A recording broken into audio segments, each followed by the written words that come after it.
Assalamualaikum warahmatullahi wabarakatuh. Dalam kitab Ighatsatul Lahfan memberikan kepada kita tips bagaimana menjaga kesehatan hati. Beliau berkata, menjaga kesehatan hati itu sama dengan menjaga kesehatan badan. Di mana badan supaya sehat, kita harus melakukan 3 perkara. Bagaimana menjaga kesehatan badan? Yang pertama, menjaga stamina. Jangan sampai loyo.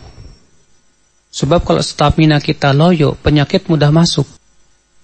Mengkonsumsi makanan-makanan yang sehat. Ya, makanannya yang sehat-sehat, bagus. Cara makannya bagus, cara istirahatnya juga bagus, cukup. Nah, kalau stamina badannya kuat, insya Allah penyakit badan pun juga sulit untuk masuk. Cara yang kedua, kata Ibnu Qayyim rahimahullah apa? Yaitu jangan mengkonsumsi makanan-makanan yang bisa memasukkan penyakit. Hati-hati dalam makan. Jangan sampai kita makan zat-zat yang bisa merusak tubuh kita atau menimbulkan kanker dan yang lainnya. Di zaman sekarang kan banyak sekali makanan pewarnanya. Ya, ikan-ikan terkadang dikasih pengawetnya. Wah, itu kan bahaya banget buat tubuh kita. Jangan kita memasukkan kepada tubuh kita penyakit. Rokok itu jelas penyakit. Semua dokter sepakat tanpa ada perselisihan di kalangan dokter bahwa rokok itu bahaya, penyakit. Ya. Seharusnya manusia dengan akal pikirannya tahu ini penyakit. Ini yang kedua, jangan mengkonsumsi penyakit untuk tubuh kita. Jangan dimasukkan penyakit ke dalam tubuh kita. Yang ketiga, cara menjaga kesehatan yaitu mengeluarkan penyakit dari badan kita. Rasulullah SAW memberikan tips bagaimana menjaga kesehatan dengan cara mengeluarkan penyakit. Di antaranya apa? Bekam. Rasulullah menganjurkan muntah kalau bisa ada tips namanya muntah. Karena muntah itu bagus sebulan sekali. Ya, kita sengaja memuntahkan itu menjaga kesehatan. Tapi juga tidak boleh berlebihan.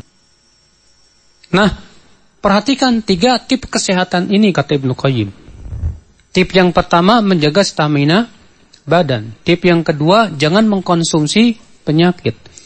Tip yang ketiga, mengeluarkan kotoran yang ada dalam tubuh kita ini dengan cara tadi. Demikian pula kata Ibnu Qayyim, menjaga kesehatan hati pun dengan 3 perkara tadi. Yang pertama yaitu menjaga stamina hati kita. Bagaimana menjaga stamina hati kata Ibnu Qayyim itu dengan cara beramal soleh. Karena amal soleh itu hakikatnya menjaga kesehatan iman. Dengan cara kita rutin baca Quran, rutin berzikir, rutin sholat tahajud, rutin puasa, dan yang lainnya. Kalau kita punya rutinitas amal soleh, insya Allah kesehatan iman kita terjaga. Stamina hati kita terjaga, insya Allah. Tapi kalau kita tidak punya rutinitas, ya amal soleh susah.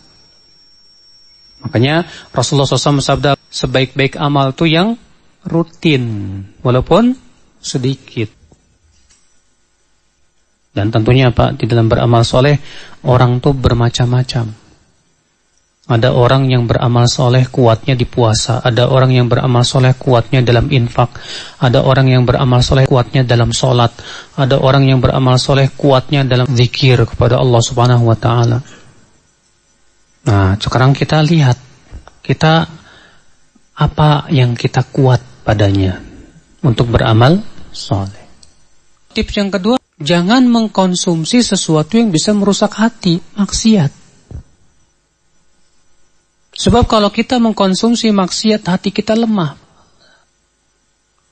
Tidak ada yang bisa melemahkan hati kita dari maksiat. Makanya orang yang banyak berbuat maksiat hatinya paling lemah dia. Untuk ketaatan berat banget. Orang yang paling banyak maksiatnya hatinya paling lemah. Untuk kesabarannya pun juga lemah sekali. Ya, tidak ada kesabaran ya untuk menaati Allah Subhanahu Wa Taala. Yang ketiga yaitu mengeluarkan penyakit dari hati kita, dosa. Bagaimana? Dengan cara taubat dan istighfar. dengan cara bertaubat dan istighfar kepada Allah Subhanahu wa taala. Kalau kita lakukan 3 perkara ini, insya Allah terpelihara kesehatan hati kita. Itu dengan yang pertama tadi, menjaga stamina hati dengan cara beramal soleh. Yang kedua, jangan mengkonsumsi sesuatu yang bisa merusak hati kita, berupa maksiat-maksiat dan bacaan-bacaan yang bisa menghancurkan dan merusak akal pikiran kita. Kemudian yang ketiga, mengeluarkan kotoran yang ada di hati kita dengan cara banyak istighfar dan bertaubat kepada Allah Subhanahu wa taala. Siapapun yang melakukan 3 ini, insya Allah hatinya sehat. Wassalamualaikum warahmatullahi wabarakatuh.